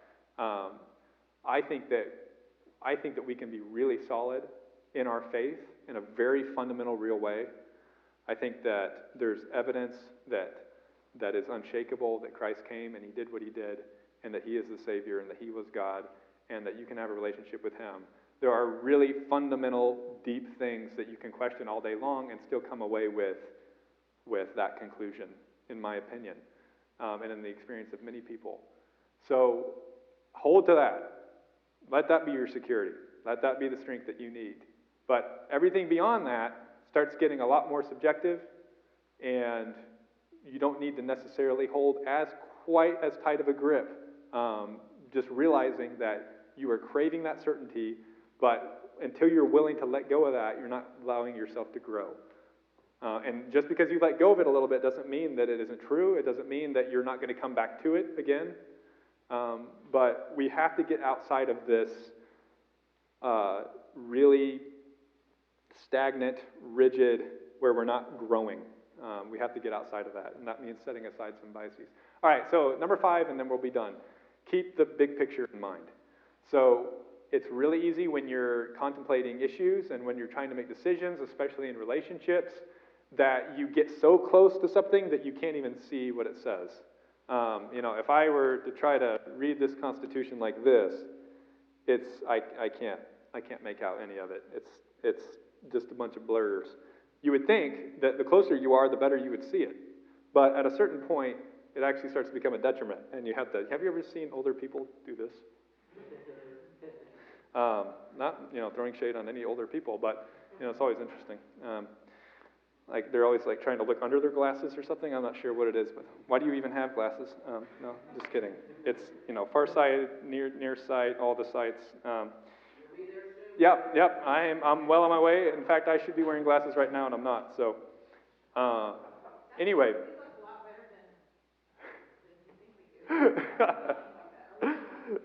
No, I'm just having some fun. But the point is, if you're so close to an issue, a lot of times you aren't getting the big picture view, and you're going to make decisions that are very, very one-sided. They're very emotionally based. They're very, you know, you haven't had the perspective of the whole issue. And so what I would recommend is, when you're making decisions, try to back up from it as much as you can. Remove yourself from it as much as you can. Try to detach your emotions from it as much as you can, so that you can actually look at it objectively. So I keep using this term objectively.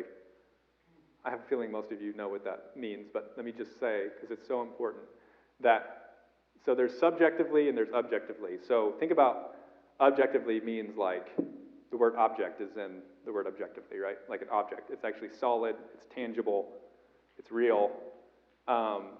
You want to make decisions that are more objective in the sense that they're more closely rooted to reality. They're more closely rooted to what's really going on, and not just your opinions. Subjective means your opinions are highly influencing the decisions that you make, and it's not necessarily rooted in reality. It's more of a maybe here, depends on how I'm feeling kind of a thing. So when I say objective, that means that in order to make objective decisions, you have to try to detach your emotions from it. So that means you're going to have to step away from it. Maybe your sister's really ticking you off, and you're really upset about it, and you want to be a jerk to your sister. You want to retaliate and give her the truth because you're upset and your emotions are hitting hard. An objective decision would be to say, okay, let's back away from this. Let's think about the reality. Her dog just died yesterday. She's really upset. She's hurting. She's tired, and that's why she's acting this way. And I love her.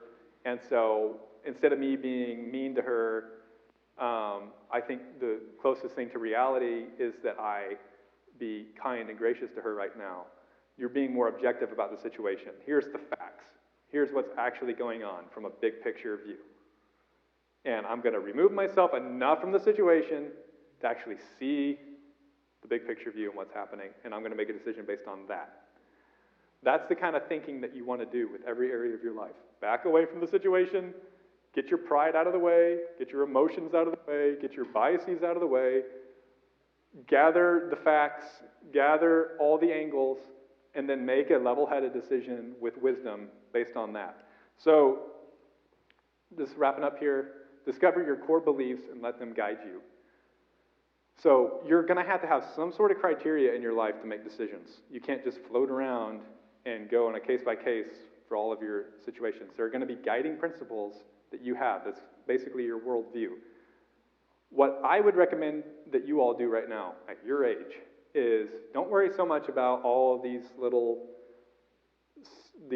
surface issues. Don't worry so much about all the, I've got to have every political thing figured out, and I've got to have all these doctrines figured out, all these life choices figured out. Focus more on your core beliefs as a person. Focus on deepening your relationship with God or discovering Christianity in a way that's actually real to you and not just fake and living off of your parents' convictions. Discover what's real. Discover your core beliefs that are going to guide you as a person throughout your life. And then as you come up to other issues that are more controversial or maybe more subjective, you're going to have those pillars to help guide you to make those decisions. So then what you're going to do when you come up to something that's difficult is take a step back, be objective, and use your core beliefs that you've come to solid conclusions on as a guide to help you have the wisdom you need to evaluate the information that you have objectively and make a good decision. So don't worry about being some expert in all these little ways as much right now. That's great if you want to study things out and all that, but I would say if you're going to do one of the two, become a real person with a real brain that has real convictions and that can make real decisions and that isn't going to live a fake, phony life and is going to just be a sheep that goes along with whatever everybody else is saying around you. Don't do that, because it'll be a detriment to you and your future, and it'll be a detriment to your children. Your children, and their future, and for your own sake, you need to live a life that's real. And so please just make that your focus right now at this time of your life, and let God and your parents and wisdom guide you in that process. Okay, so that's all we have for that presentation. I don't know how long we want to go. It's 2:30, so I can dismiss, or we can do some more stuff. Whatever you think you want to do.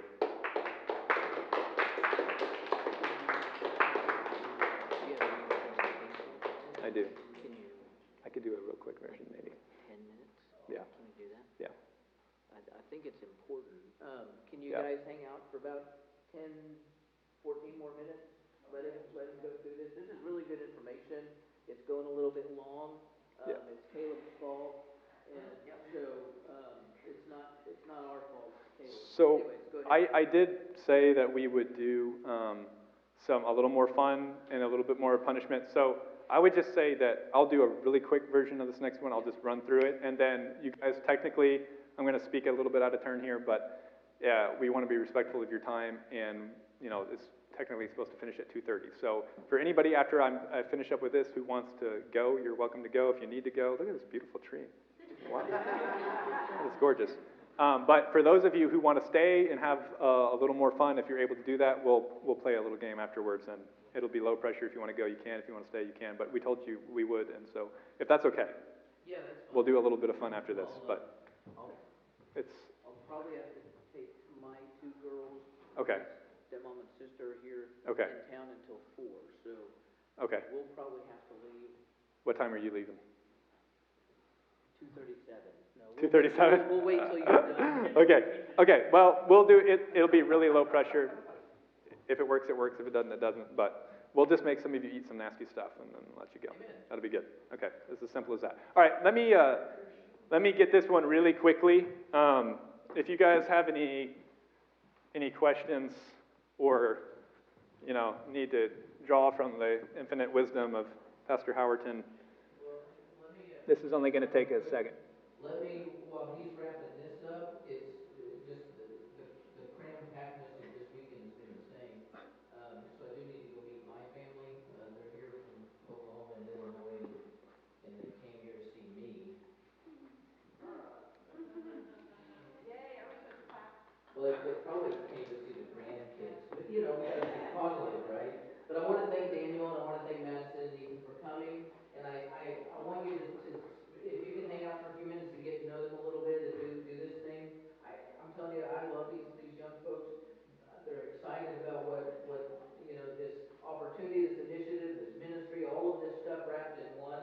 It's super excited, and so here's what I want to share about this real quick, and then I have to go.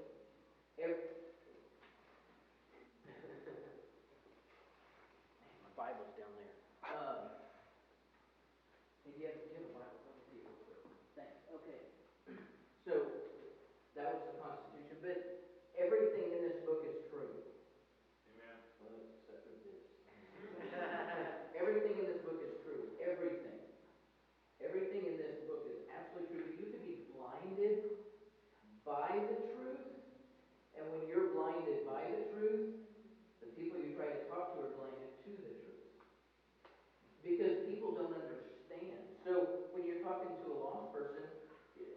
who doesn't believe in Jesus or whatever the case is, when you're talking about that, you can't be mad at them.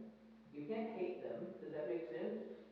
God loves them. Well, so when you're talking about issues, think about abortion. I believe wholeheartedly that God is for life. He instituted a culture of life, and if we live the values of our faith and live a value that believes in a culture of life, we don't have to be mad about it. Does that make sense? Because let's face it, there's some girl that doesn't know the truth or doesn't know there's other options. She's desperate. We don't need to be mad at her. That's not going to help any situation. Love will change a whole lot of things, and understanding how to reason through some of these issues, these real issues that you're going to be confronted with in the next months, in the next year. You're going to be confronted with some of these things. The racism you're already confronted with. All of these issues of life as you get older. And I just want you to know that, look, you can be blinded to the truth. I love the Bible. I love the fact that I can say I'm saved, I'm born again, I'm going to heaven when I die. But I'm not mad about that. I'm happy about that. So I want to share that with other people. I don't want to be mad at them. Well, the same thing. I'm extremely pro-life. Like, I believe the Bible that life begins before conception, but that's a weird conversation to have with people that don't understand what the Bible says, right? So I'll accept the argument that life begins at conception. Okay, so we can talk about that. Let's talk. You don't think it starts until they breathe the first day? Okay, well, why do you think that? And what makes a person a human? And those kind of conversations. We don't have to be mad. I absolutely love what Daniel just presented to you all, and I don't want you to forget that. That is life-altering truth right there. And I'm thankful that you shared that, and the way that you shared that was certainly a blessing. And I'm sorry, I hate that I have to go, but I'm going to have to get over and see my family real quick. But you guys enjoy the last part of this, and Ben, you're in charge, so you just carry it out until you're done. Amen. Daniel, thank you guys so much. Thank you. Appreciate it. What a blessing. It's a lot. Look at this new Bible I got. That's beautiful, man. I know, isn't that awesome? Wow. The Lord giveth and taketh away, for whoever's Bible that was. Okay. I'm just going to basically read this presentation because we don't have time. And I did this one last year, so hopefully, most of you were here. So you've gotten this once. So this is just, let's just take this as a review, a recap. And if you didn't hear it last year and you want to hear it, or you want to hear it again in its entirety, go to their channel on YouTube and watch it because it's recorded. So you can figure that out. I will be so impressed if one of you does that. Please tell me if you do. All right, so we're talking about how to have productive conversations.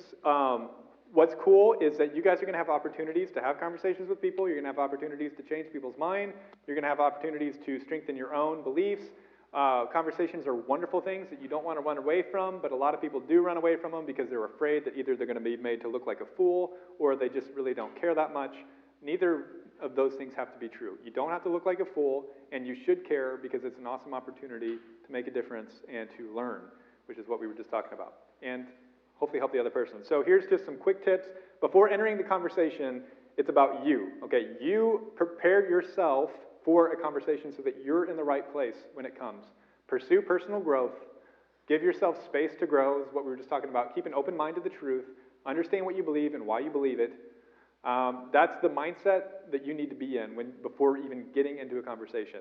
That's going to go miles and miles for you, just having that mindset. Entering the conversation, next step. So healthy mindset. Start with a foundation of love and humility. If you can just love the other person and have humility, you will have a successful conversation. Love and humility is the key. You will not be made to look like a fool if you're just humble. Okay, it's really hard to roast someone who's actually genuinely humble and loves the other person, and they're not going to want to roast you if you're showing love toward them. And it's the right thing to do, for Pete's sake. Okay. 2 Timothy 2:25, and meekness, instructing those that oppose themselves, if God peradventure will give them repentance to the acknowledging of the truth. So restating what I said there from a biblical case. So it's not optional. Being meek is not optional. Don't dehumanize the other person. Don't just see them as their belief. So if someone you're talking to has communist beliefs, don't just see them as a communist. They're a human. Don't dehumanize them.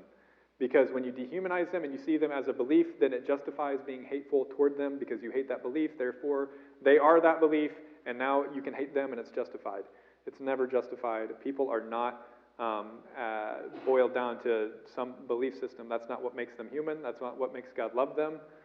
It's so much more than that. Don't dehumanize people, and don't dehumanize yourself or try to find your own security and identity in a belief system that you hold politically. It's not healthy for you either to do that. Don't try to beat the other person. This is not a slugfest. You're not trying to beat them over the head and make them look terrible. Look to learn from the conversation. That should be your mindset. Have proper expectations for the conversation. You are not going to take them to the moon in one conversation. You might take them to the grocery store. You know, you might get like a step with them, maybe 2 steps at most. But if you are thinking that somehow you're going to get to the moon with them and you're going to change their whole mind about an issue, you're probably dead wrong. You're going to be frustrated. You're going to be too heavy-handed. And they are probably going to resist that because you are coming at it way too strong, and you're going to be disappointed because no one is just going to entirely change their mind about an issue on the spot in one conversation. Changing your mind about something is something that takes time. It's a process. And if you've ever changed your mind about something, you know what I'm talking about. If you evaluate how you changed your mind, usually it takes months or even years to change your mind about something major. And so realize that you were just one touch point along their journey of changing their mind, and your job is not to get them all the way to the moon. Your job is just to help guide them along the way one step further, soften their current beliefs, and get them a little farther down that process. Take one small step. All right, so here are some tactical tips when it comes to actually having a conversation. When you're getting, Jacob, come on, come here. I like to pick on you. Okay, and we need to spice this thing up. Get on up here with your long legs. I know you can do it. Okay, all right, come here, come here, come here, come right here. Okay, I'm having a conversation with Jacob. This is good. Now, if I'm going to have a conversation with Jacob and it's going to be successful, what if I'm frowning the whole time? What do you think he's going to feel about that? It's probably not going to go well. Everything I say is going to go in one ear and out the other because he's like, who is this dude and why is he upset? Like, who stole his pudding this morning? So that's not going to work. So if you actually want to be effective, here's just some tactical tips. Smile. Hey, if you're smiling at someone, it's kind of hard to not like somebody who's smiling at you. Assume good motives. Jacob, why do you hate people so much? Just why? That's not going to go anywhere. He doesn't hate people, okay? Assume good motives. I know that you want the best. I know that you want people to be happier, and that's why you're coming at it from that angle. I'm going to assume that in you. Find common ground. This platform sure is nice, isn't it? Find things that you agree on. Genuinely listen. So if he starts talking to me, start talking to me. Hello. Oh, what was that? Hello. Oh, hold on. I got to check my phone. I got somebody to text. If I'm doing that, he's going to know that I don't really care about what he's saying. You just destroyed your credibility with them. You destroyed the connection. What you want to go for more than communication is connection. You want to connect with people. You can connect with people with some physical touch, with eye contact, with smiling, with assuming good motives, with talking about what you have in common. Now you're connecting. Now your souls are communicating, and now they're open to hear what you have to say. Genuinely listening is a huge part of that. Okay, sorry. Thank you, Jake. Okay, now you're inhabiting the conversation. Here's some things to avoid while you're in the middle of the conversation. Here's some things to avoid. Personal accusations. Don't make fun of the person. Don't accuse them. Humiliating the other person. Don't make them look stupid. Don't try to roast them in order to make them look dumb. That's going to get their emotions involved. That's going to turn them off, and they're going to be upset, and they're not going to listen to what you have to say. I don't care how good your logic is or how impeccable your facts are. They're not going to listen to you if you have just hurt them emotionally. And they're going to run away from everything that you say. Strong emotional investment. Don't get so invested in it that you get all upset and you get your emotions involved and you start saying things that you regret later. Take your step back, like I said earlier. Get a little objective with it. Don't get so emotional about it. Making and defending red herrings, that just means getting off track with things that are kind of just distractions to the actual point. Don't let them do that. Don't you do that. Making and defending straw man arguments. We've already been through straw man arguments. You guys know what that is. Don't do it. And don't let them do it. If they do it, call it out. Don't let them straw man you, and don't you straw man them. Circular reasoning, that means, so here's an example. This might be offensive to some, but it's actually not. Well, the truth is truth from every angle that you look at it. So you don't have to just keep coming from the same angle over and over in order to prove something is true. If it's true, there's multiple angles that you can come at it. So if someone asks you why the Bible's true, and you say, well, because the Bible says it's true, and then, well, they say, well, how do you know that you can trust when the Bible says it's true that it's actually true? You say, well, because the Bible's true. That's circular reasoning. That's not necessarily bad. I mean, Like for you, like, yeah, we believe the Bible's true, that's great, but there's another angle you can come at it from where it's not circular reasoning. If they say, well, why do you believe the Bible's true? Instead of being circular, you could say, well, because I believe that it's a historical fact that Jesus came. I think there's good evidence historically that Jesus came and he did what he did. And there are historians that agree with that, and I believe that there's good reason to believe that the Bible's true because Jesus said that we can trust Scripture, and he said it's true. So that's a different angle, and you're not using circular reasoning. There are many ways that you can come at the truth. So when you use circular reasoning, it makes you look like a fool, and it destroys your credibility in the conversation.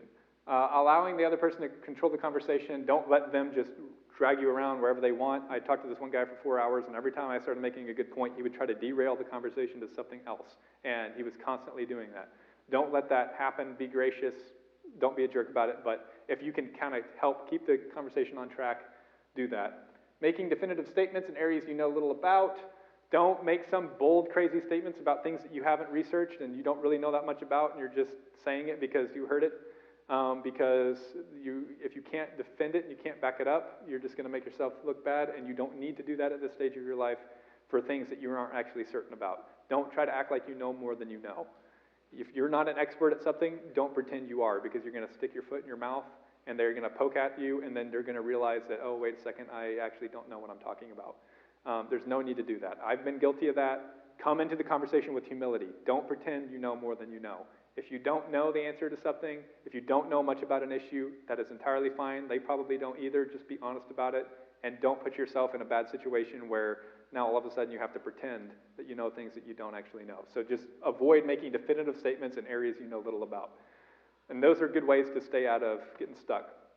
Stick to what you know. Don't get pinned down. If someone starts to pin you down, that's a big fear that we have. You don't have to let that happen. You can say, look, that's something I don't really know a lot about. I'm not an expert on that, and that's fine. But there is this resource. There's a book that I've heard about that's really good about this that I would recommend and that I need to look into more myself. Recommend a resource is a good way out. The other thing is compliment and postpone. Say, look, that's a really good point. Compliment them on that point and just postpone it. Say, look, that's a really good point. Let me think about that and get back with you on that. And I've got some people to talk to about that and some sources to look at. That's entirely fine. It keeps you from looking like an idiot. It shows that you have humility and that you actually care about the truth and that you're not going to fake that you're an expert when you're not. And that's a good way to get yourself out of being humiliated or looking stupid, because you're just being honest and you're being real and you're giving them a compliment and you're postponing it so you can get back with them another time. There's nothing wrong with that at all. Ask questions. This is a huge part. You don't have to go in there like some preacher and start giving them all of the things. You can go in, you can ask questions, and that's actually more effective a lot of times. Ask questions to genuinely understand, to gently persuade them. Questions are very persuasive. It can soften their current belief. It can cause them to raise questions in their mind about their belief, and it puts the ball in their court. Instead of them just feeling attacked, they are actually the ones, now you just planted a seed in their mind that's going to haunt them. And it's going to stick with them if it's actually a good question. That's a way more effective way to do it. It's like Inception, except for real. Okay, to raise doubt, to guide talking points. And then ask. Here are a couple of specific things that you can ask, just as an example. How did you come to that conclusion? This forces them to actually go deeper into what they believe, why they believe it. And a lot of times people don't have a deeper answer, and this kind of exposes that. But even if they do, it's really helpful for you to hear what their deeper answer is, because it's going to give you more understanding, and it's going to help the conversation go deeper in general, which is exactly what you want to happen. You want the conversation to get deep, because it's the surface stuff that's the most controversial and the most divisive, and that you probably know the least about. The deeper you can go, the more solid understanding you're going to have based on those pillars that you've come to in your life that you're making decisions from.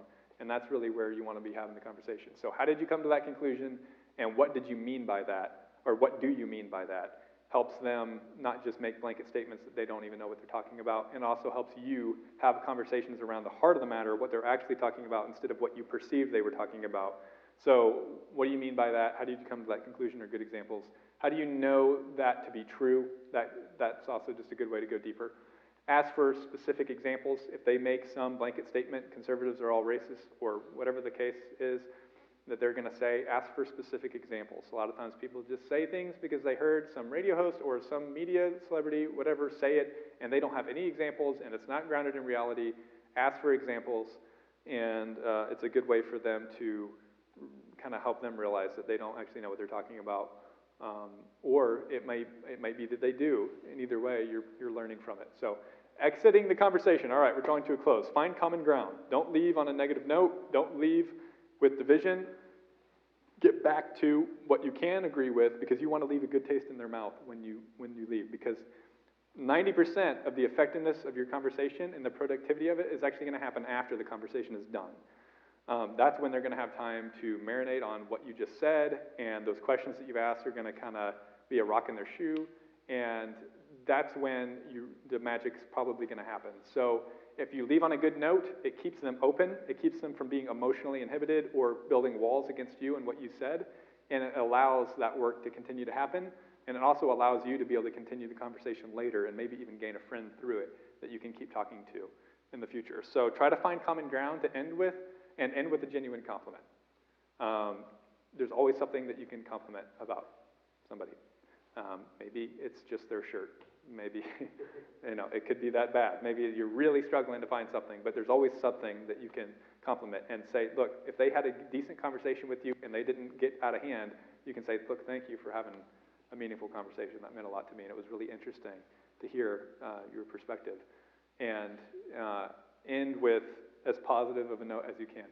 And then recommend resources. If it's something where there's a specific issue that they're struggling with or that you're debating over, take the opportunity to say, hey, look, there's a really good source on this that it would be cool if we looked at together, or that I would recommend checking out. Don't forget to take that opportunity, books or videos, whatever it is. And then set up a time to meet again. Don't waste the opportunity. Try to get their contact info if you can, if it feels appropriate, and meet up again and continue the conversation later. And then leave a good taste.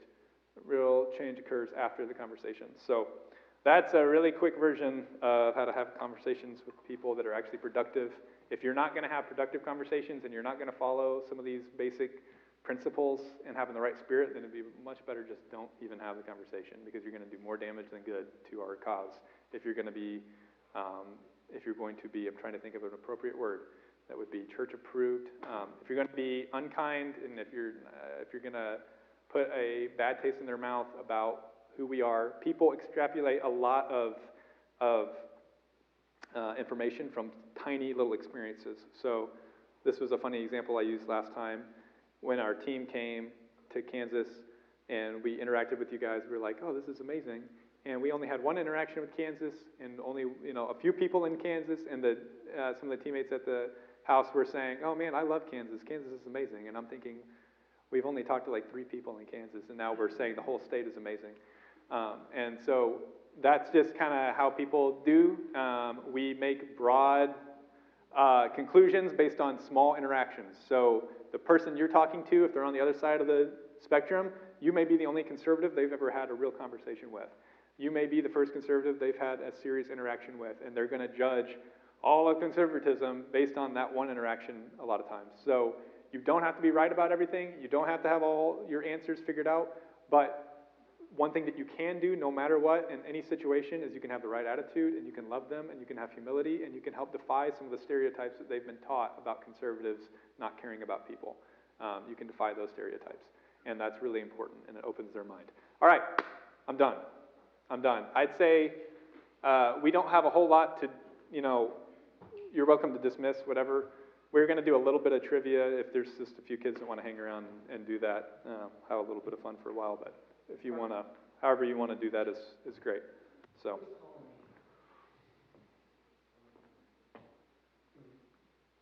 To answer or not to answer the question? Oof. Unknown number. Could we have some Nope, fun? never. Oh, well, for fun, maybe. Answer. Hello. What's up, man? This is Logan Patrick. Who? This is Logan Patrick. Oh, hey, Logan. It's Logan. Hey, let me give you a call in about 5 minutes. I'm closing up shop here. Okay, sweet. No worries, bro. Okay, bye. Oh, that's not as much fun. Oh, man. Well, thank you guys very much for coming. Do you guys want to stick around so you can get into trivia? Yeah. Like from today, or just like trivia? Just random trivia. We only have room for about 5 contestants. So we can get 5 people that want to do it. We'll make it pretty quick. But I will have you know and be warned that it's trivial cereal, so that means that the 4 losers, the person that doesn't win is the only one that gets out of having to eat the trivial cereal, which is like mystery liquids and mystery cereals that are combined in mystical ways. Just, you know, if you're not into that sort of thing, then you may not want to be a contestant. And if we have less than 5 people, that's fine. Perfect. So. Okay, real quick, we'll do just a couple questions, and then we'll pray and dismiss, and whoever wants to stick around and hang out and try to answer questions or eat cereal, you are more than welcome. Try it even if we don't play. Yes. Try. Yeah, sure. So, how many verses did Pastor say were the national anthem? Same rule. I think it's wide over. 3? No. 4. Good pitch skills.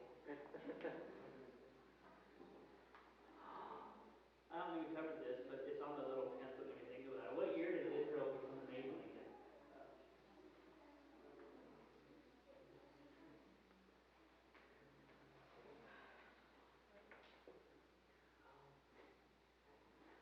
40s.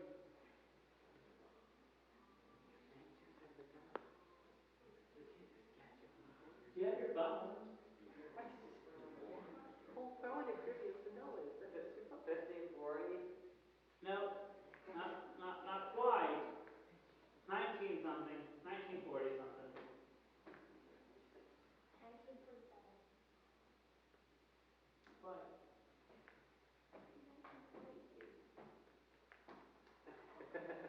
There you go.